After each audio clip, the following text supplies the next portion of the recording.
안녕하십니까. 창세기 8장 문해력으로 성경 읽기 창세기 8장을 시작하겠습니다.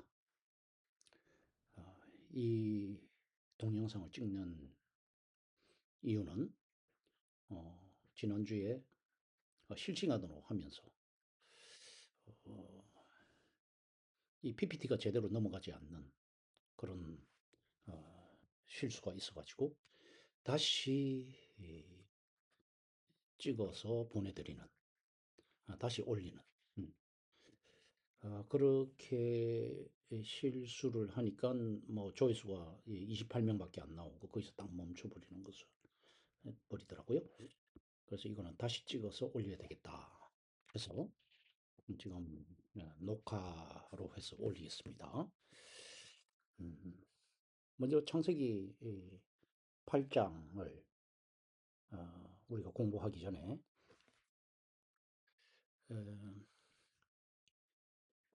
창세기 8장은 우리에게 우리 인생의 많은 부분을 어,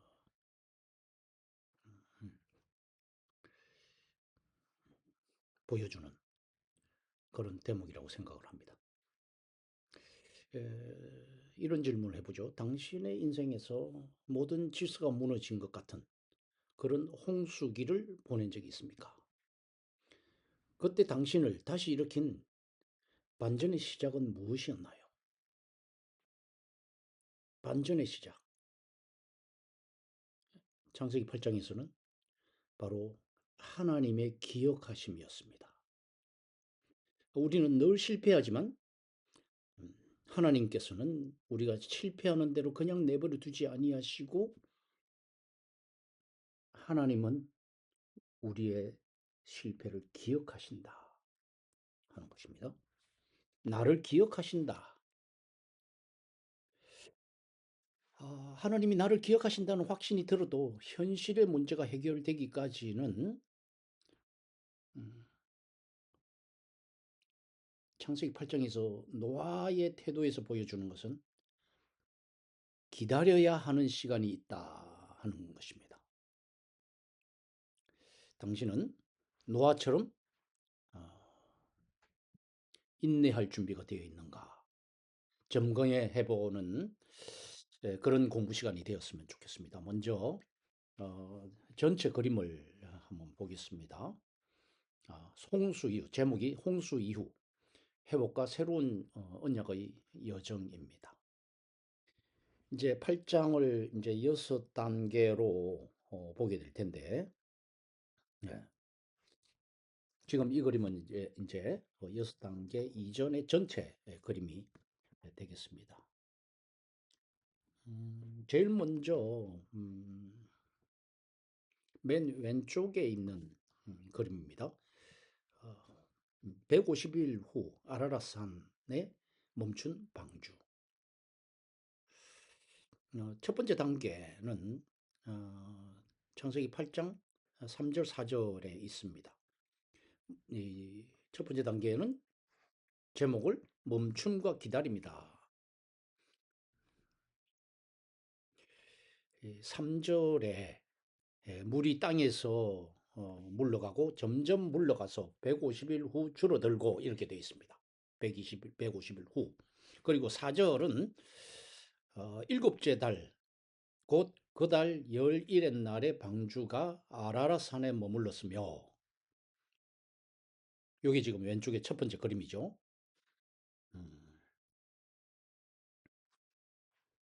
그 다음에 두 번째 단계는 8장 10절에서 11절이 되겠습니다. 이 제목을 붙이자면 소망의 징조입니다. 비둘기가 물고 온 감람나무 새 잎사귀입니다. 이 감람나무 새 잎사귀는 소망의 징조이죠. 비둘기를 통해 지면에 물이 줄어들었음을 확인하고 땅의 회복을 감지했습니다. 이 비둘기가 물고 온 잎사귀 하나에서 하나님의 신실하심을 우리는 읽어낼 수 있어야 할 것입니다. 세 번째 단계는 왼쪽 그림 맨 밑에 601년 2월 27일입니다. 601년이라 그러면은 이제 노아 나이를 이야기를 하는 겁니다. 601, 1세, 2월 27일. 창세기 8장 13절 14절입니다. 준비의 완성이라는 제목을 이 3단계로 달 수가 있겠습니다. 완전한 땅입니다. 노아가 601세 되던 해 둘째 달 땅이 완전히 말라 방주에서 나갈 준비가 끝났습니다. 이제 방주문을 열 수 있는 상태가 되었지만 노아는 하나님의 명령이 있을 때까지 준비해서 기다립니다. 그 다음 네 번째 단계는 사명의 시작 이렇게 제목을 붙일 수 있습니다. 완전한 퇴거와 번성. 창세기 8장 15절에서 19절이죠. 오른쪽 그림 맨 위에가 되겠습니다. 방주 밖으로의 전원 퇴거와 번성. 노아 가족과 모든 생물이 방주에서 나와 땅에서 생육하고 번성할 명을 받았습니다. 그 다음 가운데 그림은 5단계입니다. 예배와 약속입니다. 창세기 8장 20절에서 21절이죠. 20절에서 이제 번제를 드리는 장면이 나옵니다. 새로운 시작의 첫 단추를 노아는 예배로 삼았습니다. 예배를 통해서 하나님과 관계를 회복할 때 파괴되지 않는 평화의 언약이 맺어진다 하는 겁니다. 이것이 이제 9장에 가서는 무지개 언약으로 언급이 되죠. 다시는 생물을 멸하지 아니하리라. 그다음 맨 밑에 그림을 보겠습니다. 여섯 번째 단계인데 창세기 8장 22절입니다. 멈추지 않는 자연의 섭리와 계절, 여기 이제 자연 법칙이 제시되죠. 심음과 거둠, 추위와 더위, 여름과 겨울, 밤과 낮, 이것이 계속될 것임을 선포하셨습니다.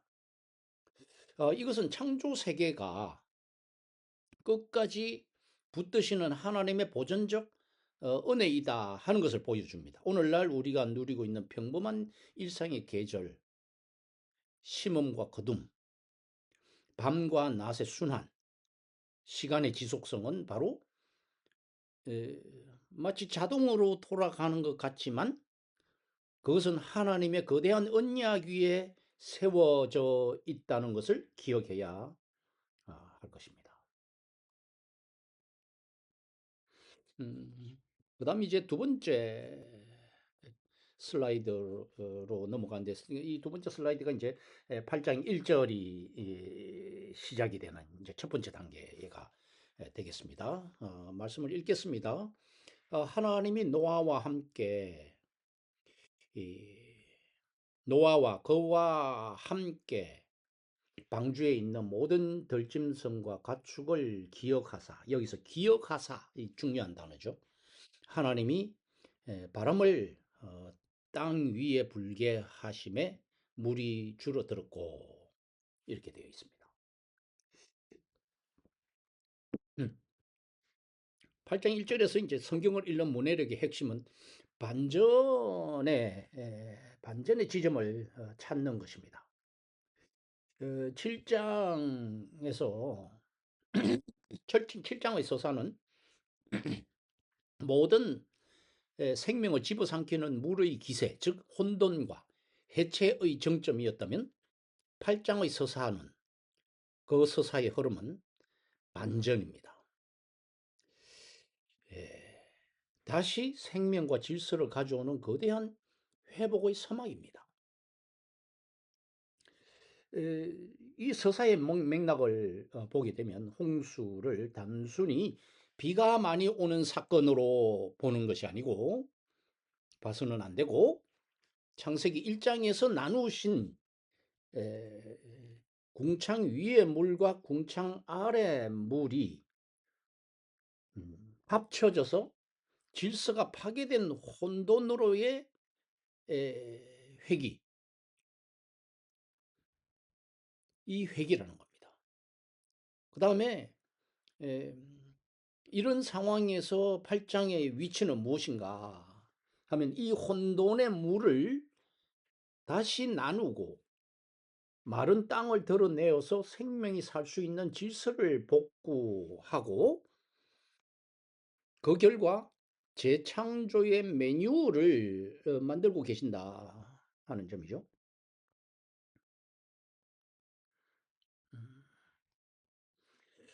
이 그림을 보게 되면은요. 이 그림을 보시게 되면 음, 맨 왼쪽에는 혼돈이 있고 맨 오른쪽에는 질서라고 되어 있습니다. 이 두 가지의 세계. 이 혼돈은 원래 어디에 있었습니까? 창세기 1장 2절에 있던 것이죠. 혼돈과 공허와 흑암. 창세기 2장. 근데 여기서 이제 반전이 시작이 되는데 그 반전은 어디서 시작이 되느냐 하면 하나님이 기억하시다 하는 그 기억에서 기억하사 이 히브리어로 자카르라는 단어죠. 이 자카르는 구원의 행동의 계시를 의미합니다. 음. 이 기억하는 것은 잊어버렸던 그 망각의 사실을 떠올리는 것이 아니라 언약에 근거해서 하나님 자신이 하셨던 그 언약을 기억하사 이렇게 되는 겁니다. 출애굽기에서 하나님이 고통받는 이스라엘 백성들이 간구하는 소리를 듣고 아브라함과의 언약을 기억하십니다. 기억해내십니다. 하나님이 뭐 머리가 나빠서 기억을 해내시겠습니까?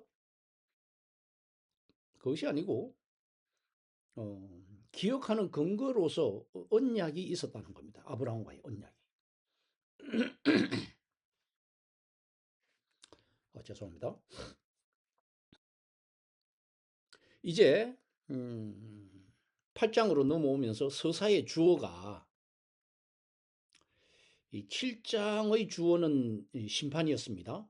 그런데 8장에서는 하나님으로 전환이 되죠. 주어가.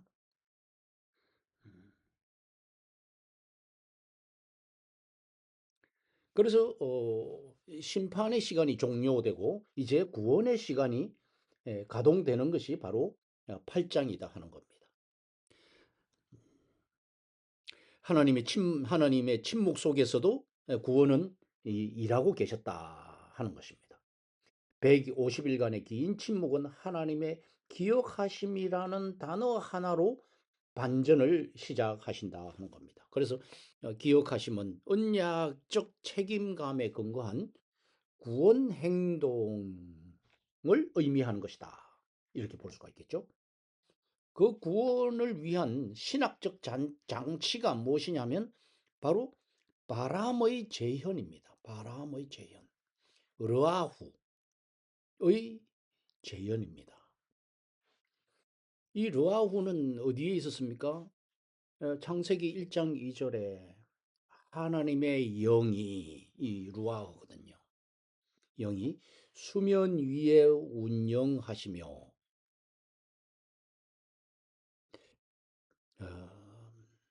이 창조를 시작하신 1장 2절에서 시작하신 그 장면의 복사판이 바로 이 바람으로 시작이 된다. 그래서 이 재창조의 증거로 홍수로 인해 세상은 창조 이전의 혼돈으로 돌아갔습니다. 물이 가득한 상태가 되었으나 이제 하나님은 다시 바람을 보내셔서 이 바람이 바로 루아흐죠. 혼돈의 물을 물러가게 하심으로써 창조 때처럼 마른 땅을 다시 끄집어 내려 하신다 하는 거죠.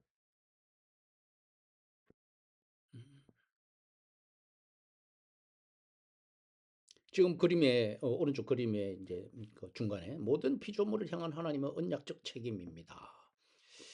이 노아와 모든 이 들짐승과 가축들을 기억하사 이 기억하시는 것에서 시작이 되어서 하나님의 기억은 노아라는 개인에게만 머물지 않고 모든 피조물들을 소중히 여기시고 계신다 하는 거죠.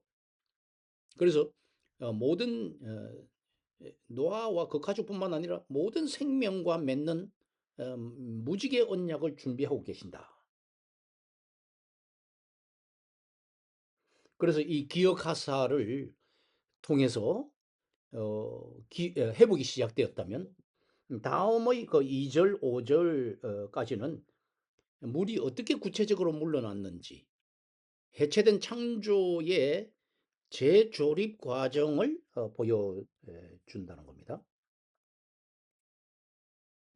자, 그 다음 그림을 보겠습니다.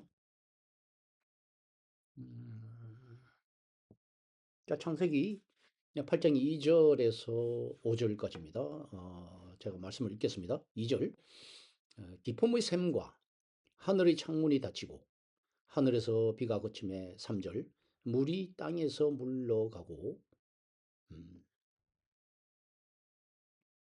점점 물러가서 150일 후에 줄어들고 4절.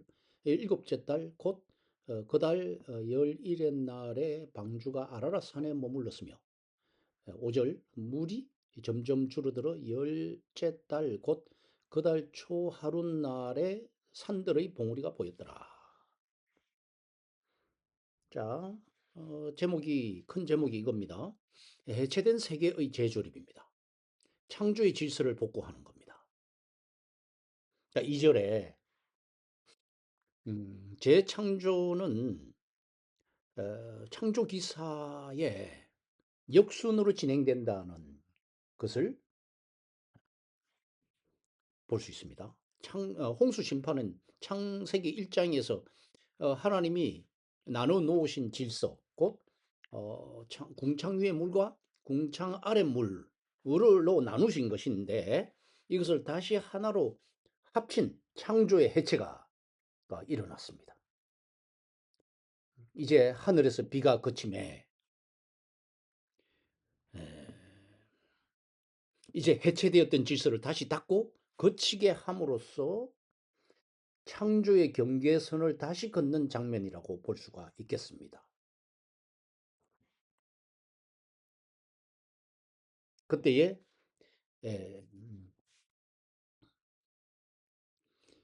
깊은 샘이 닫히고 깊은 샘이 닫혔다는 것은 땅 아래의 혼돈을 통제하고 있는 것이죠. 그 다음에 하늘 창문이 닫혔다 하는 것은 땅 위에 혼돈을 하늘의 그 혼돈을 지금 차단하고 있다 하는 겁니다.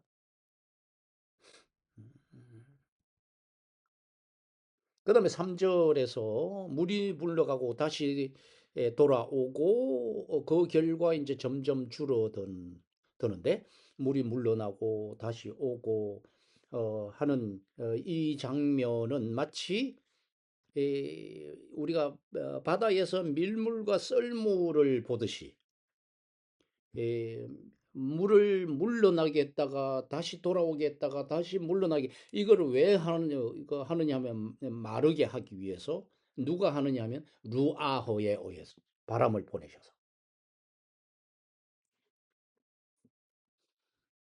그래서 물이 단번에 마르지 않고 서서히 물러가는 과정을 이제 노아로 하여금 보게 하는데 하나님의 일하심은 어, 이런 신뢰를 일으키는 인내의 훈련이다 하는 겁니다. 하나님이 능력이 없어서 이것을 천천히 말리시는 것이 아닙니다. 하나님의 능력이 홍해에서 나타나실 때는 급격하게 말리신 것이거든요. 그때도 루아흐가 바람을 동원을 해서 말리셨는데 급격하게 말리셨거든요.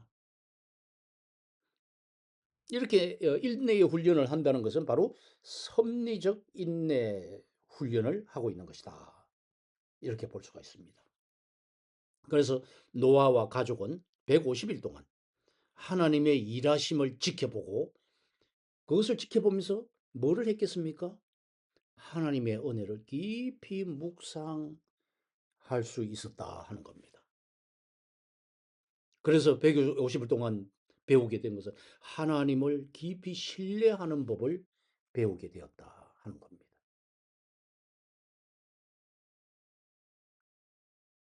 그 다음에 그림 오른쪽으로 가세요. 회복의 완성, 안착과 시각적 확신. 이제 방주가 정착했습니다. 601세 때 7월 17일 맨 밑에 그림 중간이죠. 이 아라라산에서 안식과 승리 이렇게 되어 있습니다. 이제 이 부유하는 떠돌아 다니는 이 배가 부유에서 안식으로 이제 정착으로 전환이 되고 있습니다. 아라라산에 방주가 머무른 것은 1년 가까이 이어진 이런 불안정의 종결과 승리를 의미한다 하는 겁니다. 음, 그래서 4절에 이 아라라산에 머물며 이렇게 되어 있는데 1년 가까이 방주는 목적지 없이 물 위를 떠다니다가 부유하다가 이제 아라라산에 머무르는 것은 불안정성의 종결을 의미한다 하는 겁니다. 그림 맨 오른쪽에 보면은 글씨를 보게 되면 머무름과 보임, 뭐 시차. 방주는 이미 산에 다다랐으나 우리 눈에 그러니까 노아의 눈에 산봉우리가 보이기까지는 신앙적 기다림의 시간이 필요하다 하는 거죠.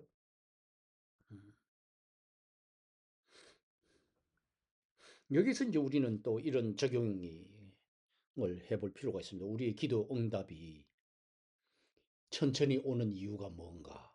나중에 오는 이유는 무엇이며 점진적으로 오는 이유는 무엇인가? 하나님이 원하시는 것은 그 과정 속에서 하나님을 신뢰하는 법을 배우게 만드는 것이다 하는 겁니다.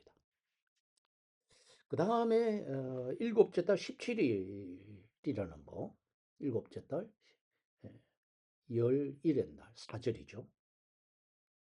17일은요, 훗날에 이스라엘 절기상 초막절 기간과 겹칩니다. 또 어떤 신학자들은 그 날짜를 예수님의 부활의 날짜와 연결시키는 뭐 학자들도 있습니다. 이날은 단순한 정착이 아니라 안식과 승리의 날이다 하는 거죠. 음, 이렇게 날을 구체적으로 이야기하는 거. 1년 10월 12일의 이 연대기를 아주 구체적으로 기록하고 있는 것은 무슨 이유인가 하면은 홍수 이야기라는 것은 다른 신화들처럼 그런 전설이나 신화처럼 신화적 상상력이 아니라 역사적 사실이라는 것을 강조하고 있는 것입니다. 그리고 이 홍수 이후의 회복이 우연이구나 자연현상적이 아닌 하나님의 정교한 계획에 의해서 단계적으로 진행되었음을 증명을 하고 있는 것입니다. 그 다음 그림을 보겠습니다. 8장 6절이 되겠습니다.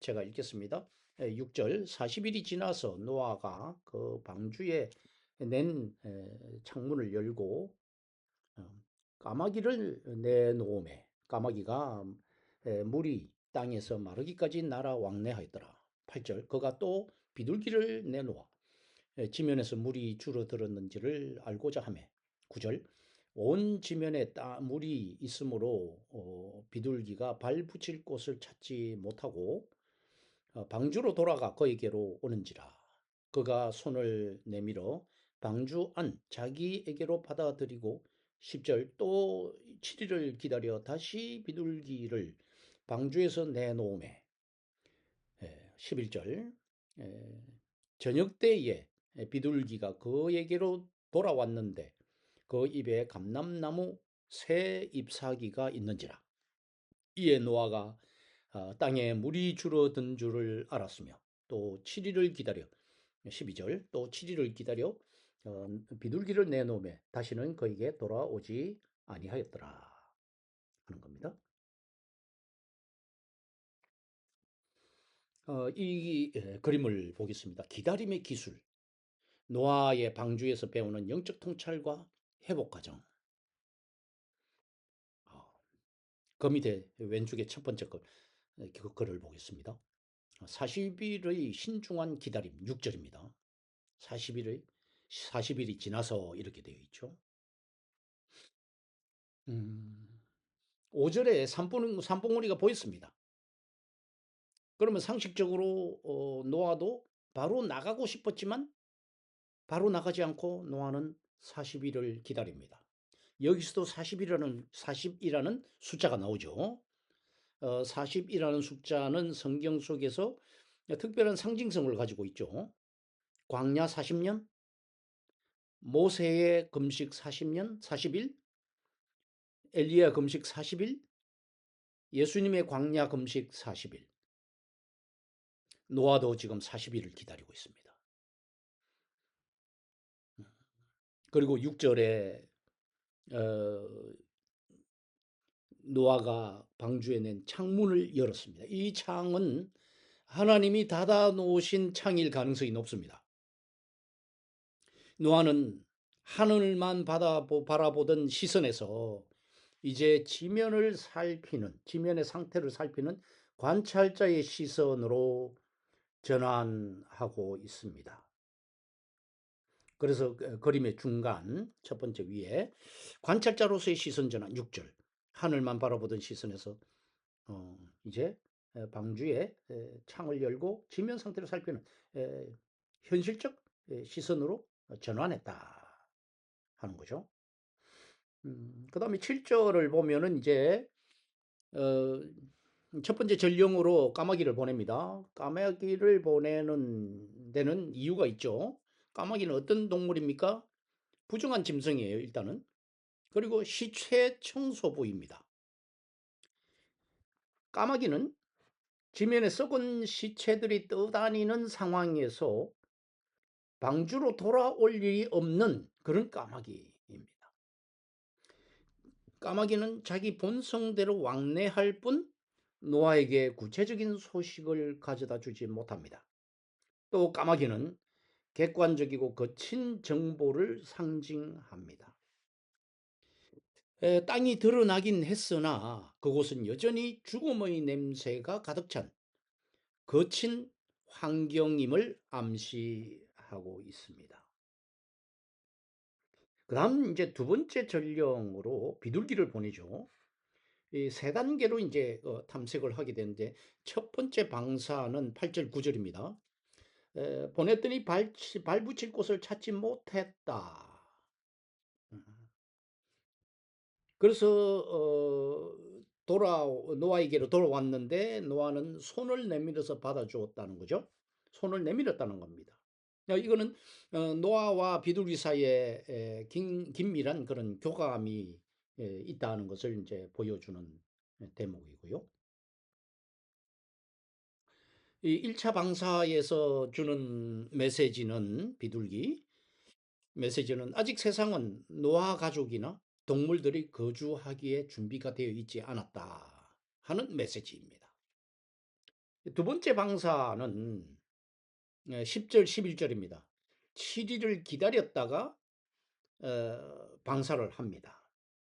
그런데 7일이라는 창조의 리듬을 지금 회복하는 시간이라는 사실을 우리는 또 기억해야 됩니다. 7일이라는 것은. 그리고 이제 그날 저녁에 비둘기가 돌아왔을 때 입에는 감람나무 잎사귀가 들려 있었습니다. 이것이 왜 중요하냐면 감람나무는 저지대 식물입니다. 그래서 그 감람나무 잎사귀를 가져왔다는 것은 골짜기까지 생명력이 회복되었다는 것을 암시하는 것이죠. 그래서 이 감람나무는 희망의 실체를 보여준다, 이렇게 볼 수가 있겠죠. 그 다음에 이제 3차 방사를 합니다. 또 7일을 기다립니다. 7일 단위로 창조의 리듬, 7일을 기다려서 비둘기를 내보내자 이번에는 돌아오지 않습니다. 이는 비둘기가 스스로 자생할 수 있는 환경이 되었다 하는 겁니다. 즉 완전한 회복이 이루어졌다 하는 것을 이야기를 하는 것이지요. 여기서 이제 우리가 문해력 포인트로 잡아야 할 부분은 노아가 비둘기를 보낼 때 7일 단위, 즉 창조 단위로 보냈다는 것인데, 노아가 방주 안에서 안식일 단위로 기도하며 하나님의 응답을 구했다 하는 겁니다. 우리의 일상적인 삶도 7일 단위로 이루어지고 있죠. 그냥 월, 화, 수, 목, 금, 토, 일, 이런 일주일 단위라는 개념으로 살 수 있지만, 일상에서 하나님이 주시는 회복을 우리는 생각하면서 7일 단위를 그냥 일주일이라는 개념보다는 하나님이 은혜를 베푸시는 단위로, 우리를 회복시키시는 단위로 영적인 삶을 영위해 갈 필요가 있다 하는 점입니다. 그 다음에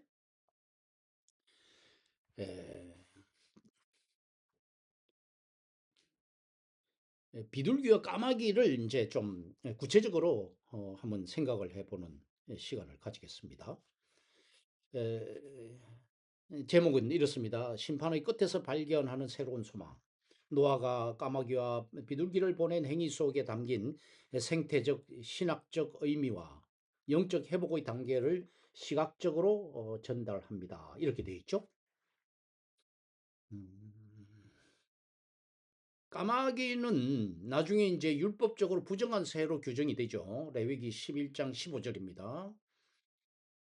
노아는 왜 까마귀를 먼저 내보냈는가 하면, 홍수 심판은 죄악을 씻어내는 과정이었고, 까마귀가 방주 밖으로 나가 돌아오지 않았다는 것은 심판의 결과물인 죽음과 시체와 함께 부정한 상징이 방주 밖으로 밀려 나갔음을 의미한다 하는 겁니다. 그래서 노아는 까마귀가 돌아올 것을 기대하지 않고 내보냈다 하는 겁니다.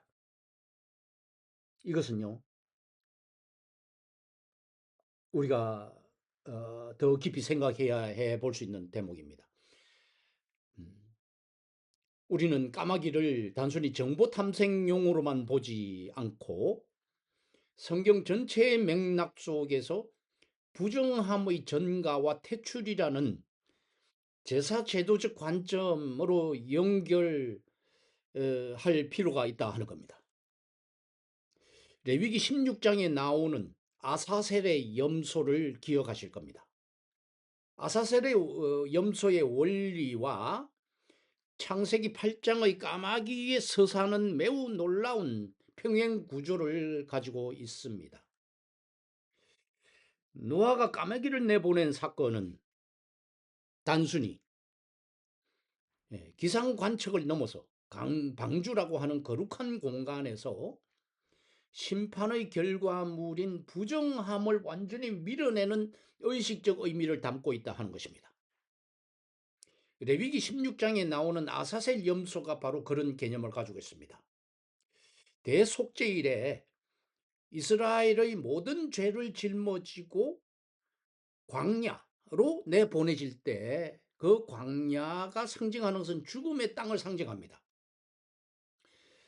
그 아사셀의 염소에게 안수를 해서 내보냅니다. 그 염소는 다시는 진영으로 돌아오지 못하게 합니다.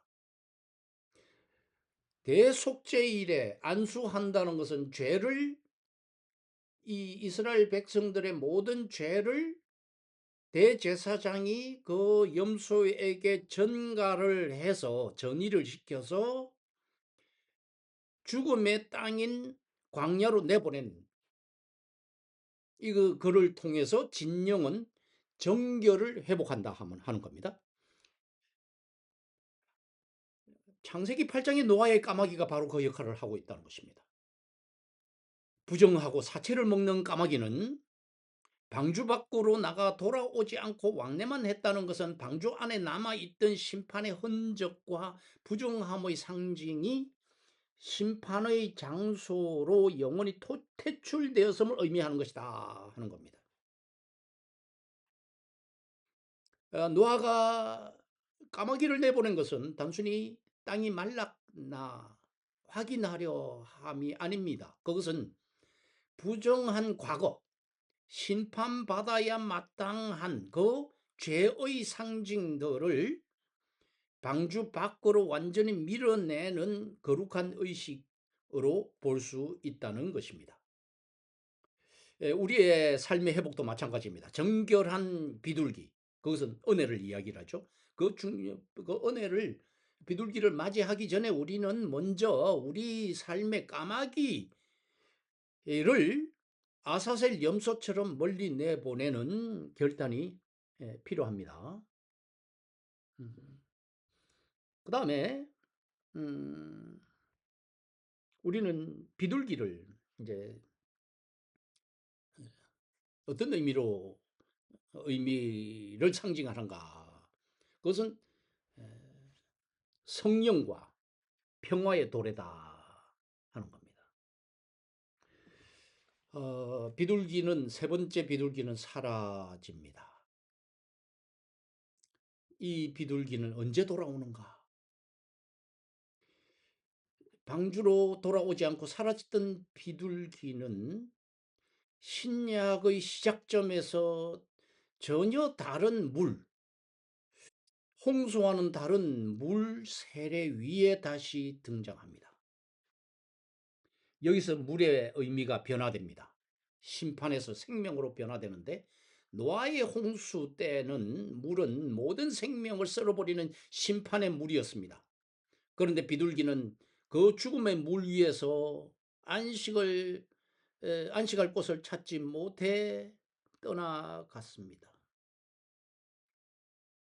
그 떠나간 비둘기는 언제 돌아오는가 하면, 예수님께서 세례를 받으시고 곧 물에서 올라오실 때 하나님의 성령이 비둘기같이 내려 자기 위에 임하심을 보시더니, 마태복음 3장 16절.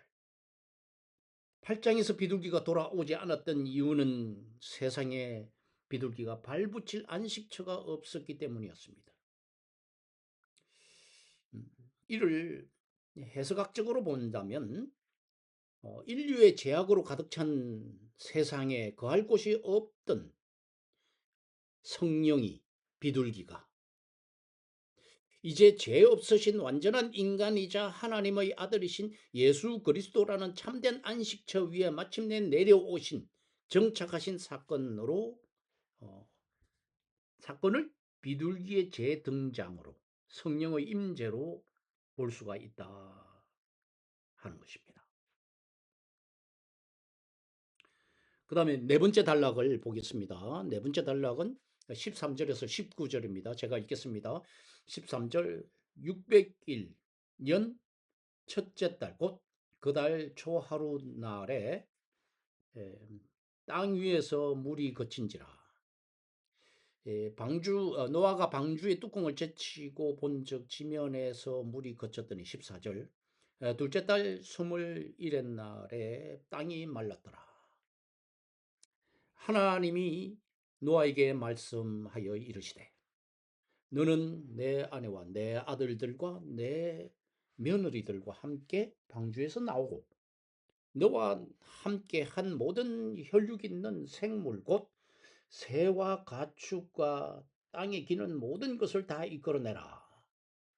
이것들이 땅에서 생육하고 땅에서 번성하리라 하매, 18절, 노아가 그 아들들과 그의 아내 그 며느리들과 함께 19절 땅 위의 동물 곧 모든 짐승과 모든 기는 것과 모든 새도 그 종류대로 방주에서 나왔더라. 제가 본문을 읽는 것은요 굉장히 중요한 부분이죠. 우리가 예배 중에서 예배를 드린다고 할 때, 지금은 예배 시간은 아니지만은 예배를 드린다고 할 때 예배의 절차에서 가장 중요한 것이 절차가 뭐냐? 많은 사람들이 설교라고 이야기를 합니다. 아닙니다. 성경 봉독 시간입니다. 성경 봉독 시간이 모든 절차 속에서 가장 중심이고 핵심입니다. 뭐 그런 개념에서 저도 꼭 말씀을 읽고 넘어갑니다. 그림을 보겠습니다. 거룩한 하선, 새로운 인류의 시작이라고 되어 있습니다. 관찰과 기다림, 내 확신보다 중요한 하나님의 때, 이렇게 되어 있죠. 601년 1월 1일은 단순히 600년 12월 말일에서 넘어간 그 다음 날이 아닙니다. 이제 심판의 예시대가 끝나고 새 인류의 역사가 시작하는 공식적인 기점에 해당되는 날이라는 겁니다. 드디어 노아가 방주 뚜껑을 젖히고 밖을 직접 눈으로 보게 됩니다. 지금까지는 노아는 창문을 통해서 제한적으로 봤습니다. 이제 수동적인 기다림에서 현실을 직시하려는 용기를 보여주는 대목이 바로 13절입니다. 더 이상 비둘기를 내보내어서 간접적으로 정보를 얻는 것이 아니라 직접 눈을 떠서 하나님의 성취를 보려 하는 것입니다. 그것이 이제 지금 그림으로서는 왼쪽에 딱 중앙에 있는 601년 1월 1일 새시대의 사막 여기죠. 그 다음에 이제 오른쪽으로 가서 56일간의 거룩한 인내. 56일.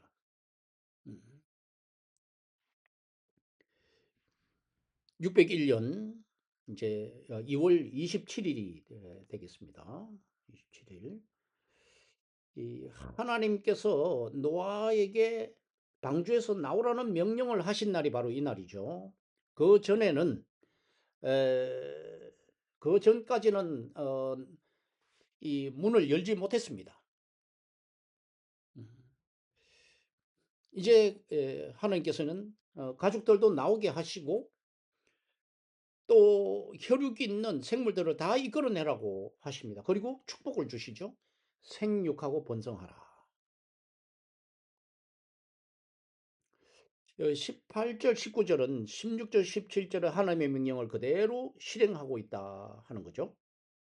그 다음에 이제 오른쪽 그림으로 보면은 이제 하선을 하고요. 방주에서 하선하는 장면이 예쁘게 나오고 있죠. 지금 그림상으로. 하선과 회복, 방주를 넘어서 사명의 세계로 이제 나옵니다. 그림 왼쪽을 보면은 하나님의 주도적인 하선 명령이 있고요. 그래서 방주의 시작과 끝의 주권이 하나님께 있음을 인정하며 하나님의 명령 후에야 노아는 문을 열었다 하는 겁니다. 그리고 질서의 회복을 하나님께서 일으키시는데 중요한 것은 19절에 그 종류대로 그 종류대로가 하는 것은 바로 하나님의 질서입니다. 창조 질서이죠. 그리고 이 생물들을 다시 회복을 하실 때에 또 그 종류대로 이게 하나님의 질서입니다. 근데 이 종류대로와 반대로 이야기하는 것은 뭐죠? 진화론입니다. 종류대로가 아니에요. 자꾸 이것저것을 자꾸 섞어 놓습니다. 그 종류대로가 아닌 거죠. 세상의 이야기입니다. 하나님과 관계없이. 그래서 이렇게 설명되어 있습니다. 홍수의 혼돈을 지나 각 생명의 고유한 자리를 찾는 창조 질서로 복귀했습니다. 다 자기 자리가 있는 법입니다. 그리고 17절에 생육하고 번성하라. 방주 안에 보호가 어, 이제 종결되고 다시 세상을 향한 음, 이제 사명이 예, 복원되는 그런 순간입니다. 그 다음 그림을 볼까요? 그 다음 그림은 20절에서 21절입니다. 20절을 읽겠습니다. 노아가 여호와께 제단을 쌓고 모든 정결한 짐승과 모든 정결한 새 중에서 제물을 취하여 번제로 제단을 드렸더니 21절 여호와께서 그 향기를 받으시고 그 중심에 이르시되 내가 다시는 사람으로 말미암아 땅을 저주하지 아니하리니 이는 사람의 마음이 계획하는 바가 어려서부터 악함이라. 자, 이게 중요한 대목입니다. 사람의 마음이 계획하는 바가 어려서부터 악함이라. 내가 전에 행한 것 같이 모든 생물을 다시는 멸하지 아니하리라. 이 그림을 보겠습니다. 생존 예배, 제목이 생존 예배. 제일 먼저 나오자마자 제일 먼저 한 것이 예배다. 번제를 드렸다. 노아의 첫 번째 제단과 은혜의 역설이라고 되어 있습니다. 이 방주에서 나온 노아가 이 노아 입장에서는 당장 시급한 일이 많습니다. 거처를 마련해야 되고 식량을 구해야 되고 흩어진 가축들을 돌봐야 되고 그러나 노아는 첫 번째 서사적 행동은 제단을 쌓는 것이었습니다. 이것은 새로운 세계의 기초를 물질이 아닌 하나님과의 관계 위에 세우겠다 하는 선언에 해당되는 것입니다. 음, 그 중간에 글을 볼까요? 가장 귀한 종잣돈을 드리는 결단. 이 종잣돈은 뭘 이야기하는 걸까요? 어, 이 정결한 짐승을 지금 아낌없이 번제로 드리는 거잖아요. 이거는 말하자면 종잣돈이에요. 다시 이제 살아가야 할 종잣돈에 해당이 되는 것인데 미래의 자산이 될 수 있는 정결한 짐승을 아낌없이 번제로 드렸다. 이것은 삶의 우선순위가 뭔지를 분명하게 노아는 했다 하는 이야기가 되죠. 그래서 이제 오늘날 이제 적용 포인트를 생각해 본다면 회복된 삶에서 우리가 가장 먼저 해야 하는 일은 나의 자생력을 키우는 것이 아니라 예배력을 회복하는 것이다. 이렇게 봐야 되겠죠.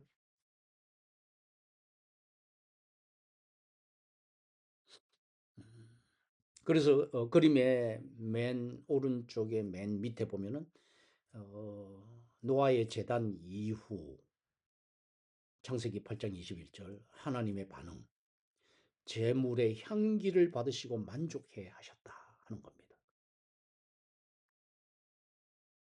향기를 받으셨다. 음. 그리고 하나님은 결심하십니다. 21절 아래에 보면 내가 다시는 사람으로 말미암아 땅을 저주하지 아니하리라. 이는 사람의 마음이 계획하는 바가 생각하는 것마다 어려서부터 악하더라.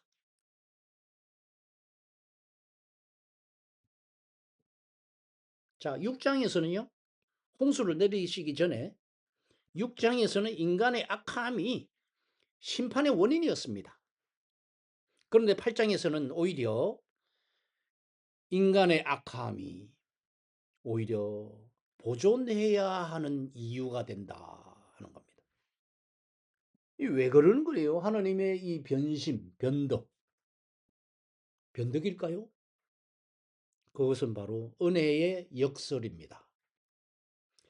여기서 이제 우리의 문해력 포인트는 하나님의 구원은 우리가 인간 본성을, 우리의 습관을 우리의 인격을 어떻게 개선하는가에 있지 않고 우리의 구원이 우리 인간성의 개선에 있지 않고 하나님의 참으심에 달려 있다 하는 점입니다.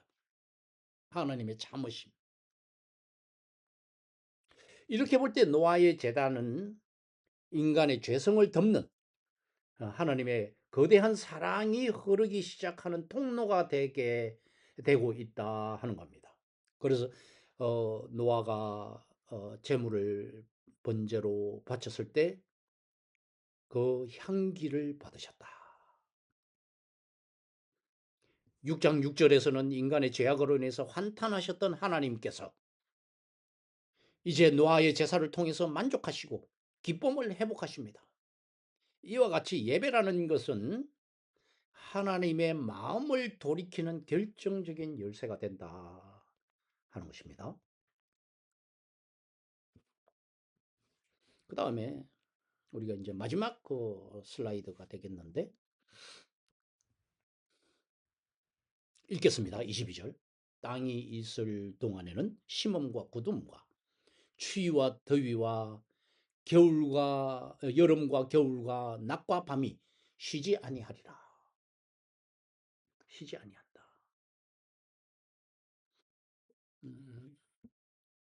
그림을 보니까 결코 쉬지 않는 은혜, 하나님의 은혜. 창조 질서의 회복과 언약. 창세기 8장 22절.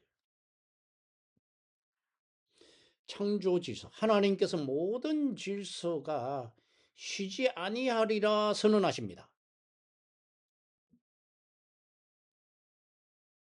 이제 심판이라는 중단, 창조 질서가 중단되는 그 중단의 시대를 끝내고 다시는 이런 파괴가 인간의 일상을 무너뜨리지 않게 하시겠다는 일종의 일반 은총을 확립하십니다. 일반 은총. 자연 질서의 법, 자연의 질서, 자연의 법칙을 확립하십니다. 그래서 22절은 창세기 1장의 창조 사역을 보존하시는 하나님의 관리 지침을 만드신 것입니다. 이 세상을 이제 안전하게 굴러갈 수 있도록 운영 체계를 보증하고 계신다 하는 겁니다. 이제 홍수를 걱정하지 마라 하는 거죠.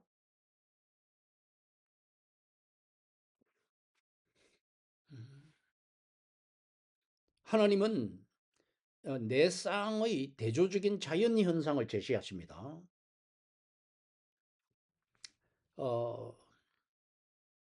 홍수를 경험한 노아 가족에게 가장 큰 두려움이 뭐였습니까? 예측 불가능성이었어요. 온 세상이 물에 잠겨버린 경험은 인간의 일상을 뿌리채 흔들어 놓은 것이거든요. 뿌리채. 그런데 이제 이 예측 불가능성을 예측 가능한 질서로 확립하시겠다. 다시는 멈추지 않는 이 네 가지 질서를 하나님께서 그래서 보증하십니다. 보증하시고 보장하십니다. 먼저 심음과 거둠입니다. 이것은 경제적인 안정성입니다.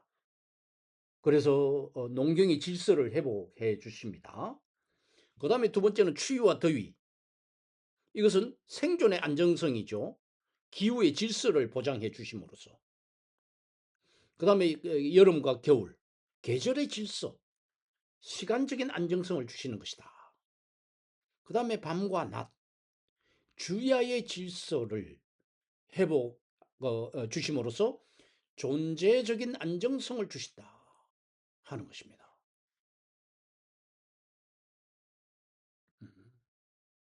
우리는 이런 자연 순환을 당연하게 여기고 있죠. 그러나 이렇게 당연하게 여기게 되는 데에는 성경은 이것이 하나님의 약속 때문이라고 지금 말씀하고 있는 것입니다. 우리는 아침에 해가 뜨고 저녁에 해가 지는 것을 단순히 태양계의 예, 역학 때문이라고 생각을 하지만은, 그렇기도 하지만 근본적으로는 그 질서를 쉬지 않겠다 하는 하나님의 신실한 약속이 있기 때문에 유효하다 하는 겁니다.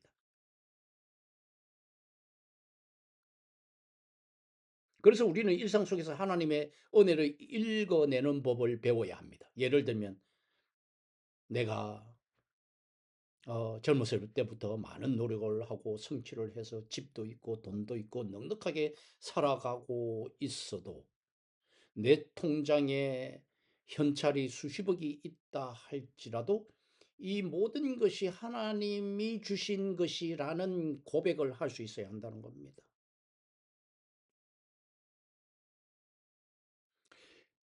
내가 슈퍼에 가서, 시장에 가서 재료를 사고 쌀을 사고 반찬거리를 사고 요리를 하고 밥상 위에 내가 직접 지은 한 끼의 식사가 바로 하나님께서 내게 주신 일용할 양식이라고 기도할 수 있고 감사할 수 있어야 한다 하는 겁니다.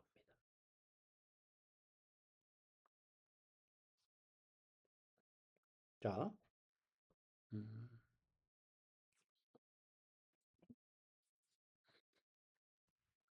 오늘 이제 강의는 여기까지 하는 걸로 하겠고요. 이제 마지막으로 기도를 하겠습니다. 어, 오늘 8장을 중심으로 기도를 하겠습니다. 사랑과 신실함의 하나님 아버지, 오늘 창세기 8장의 말씀을 통해서 심판 중에도 자기 백성을 잊지 않으시는 하나님의 세밀한 사랑을 기억하게 하시니 감사합니다. 홍수의 깊은 절망 속에서도 노아를 기억하셨던 것처럼 오늘날 거친 세상의 풍랑 속에 있는 저희 한 사람 한 사람의 이름을 기억하여 주시옵소서. 주님, 저희에게 믿음의 인내를 허락하여 주옵소서. 방주에 창을 열고 까마귀와 비둘기를 보내며 하나님의 때를 기다렸던 노아처럼 내 생각과 판단이 앞서기보다 물이 마르기까지 기다리게 하시고 마침내 방주에서 나오라 말씀하시는 주님의 음성을 듣고 움직이는 순종의 삶을 살게 하여 주시옵소서. 우리의 삶이 하나님 앞에서 향기로운 제물이 되기를 원합니다. 메마른 땅에 발을 내디뎠을 때 가장 먼저 제단을 쌓았던 노아의 우선순위가 우리의 것이 되게 하옵시고 일상의 분주함 속에서도 우리가 예배를 잊지 않게 하시며 우리의 삶에 풍겨 나오는 감사의 향기가 주님의 마음을 시원케 해드리는 기쁨이 되게 하여 주시옵소서. 영원한 하나님의 언약을 가지고 믿고 하나님을 신뢰합니다. 심어짐과 거둠, 추위와 더위, 밤과 낮이 쉬지 않으리라고 약속하신 창조의 섭리를 믿고 변치 않으시는 주님의 심실하심을 의지하며 오늘을 살아내겠습니다. 죄악이 가득한 세상 속에서도 우리를 포기하지 아니하시고 예수 그리스도를 통해 영원한 무지개 언약을 완성하신 그 은혜를 감사하며 우리의 삶의 진정한 방주이시자 소망 되시는 예수 그리스도 이름으로 감사하며 기도드렸습니다.